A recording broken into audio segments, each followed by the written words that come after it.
No niin, huomenta tältä järveltä. Lähdin tässä kävelylle ja ajattelin sitten samalla, että teen tämmösen ensimmäisen höpöttelyvideon tänne. Ja ajattelin hypätä ihan kerralla tonne syvempään päätyyn. Ja vähän höpistä semmosesta kuin elämäntaparemontti, kun tässä on semmoista ruvennut nyt touhuamaan, että mitä tuntemuksia se on herättänyt itsessä ja minkälaisia ajatuksia.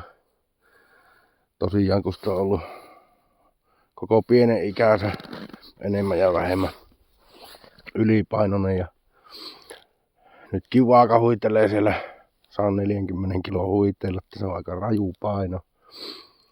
Ja on tullut yritettyä aikaisemminkin näitä kaikkea diettisysteemejä, mutta ne on jostain syystä ne on aina mennyt enemmän ja vähemmän päin mäntyä, mutta nyt on jotenkin alkanut tuntumaan, että kyllä tämä repun kantaminen riittää ja motivaatiokin on ihan erilainen. Ja se on, että en tiedä mikä siinä on ollut ennen kaikkia tekosyitä mahdollisia. Että en pysty siihen ja on liian kylmä ja ei ole aikaa. Ja kuitenkin loppujen lopuksi tämä vie päivästä aika vähän aikaa, kun käy täällä kävelemässä esimerkiksi. Ja ruokavalion muutos on iso asia, mitä nyt on tehnyt. Sen on niin laittanut jiiriin. Aikaisemmin meni aika lailla suolasta ja mahdollisimman rasvasta ja kaikkea tämmöistä suoraan sanottuna paskaa. Että siihen on tullut muutos ja epäsäännölliset syönnit oli ja kaikkea piti napsia suolasta vähän väliin. Että nyt on oppinut siihen pikkuhiljaa, että sen jääkaapin ohi voi kävellä ilman, että sinne pitää katsoa ja tarkistaa, että mitä siellä on. Sitten on nämä kasvikset ja nämä on löytänyt nyt lopultakin tiensä lautaselle ja muutenkin keventynyt ruokavalio.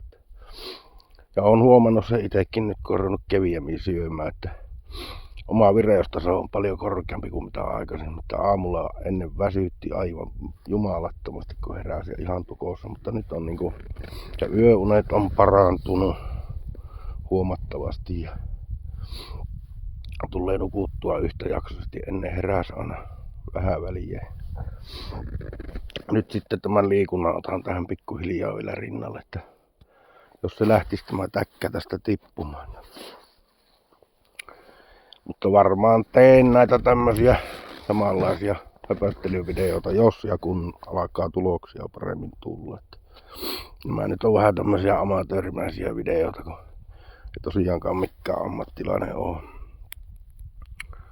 Mutta en ihan silleen, että päivittäin alan tekemään, se menee muuten saman toistoksi. Ja enkä tiedä sitten, että kiinnostaako nämä jutut edes kellään, mutta jos kiinnostaa, niin tykkää videosta ja laittele kommenttia, että mitä mieltä tämmöisestä sisällöstä on ja ylipäänsä. Ja vinkkejäkin otan tietenkin tähän elämäntaparemonttiin vasta. Tervetulleita on kaikki. Tämmönen video tällä kertaa. Ja mukavahan täällä on kävellä tämmöisessä ilmassa ja maisemassa. Että ei sen puoleen. Ei muuta kuin oikein hyvää perjantaita kaikille.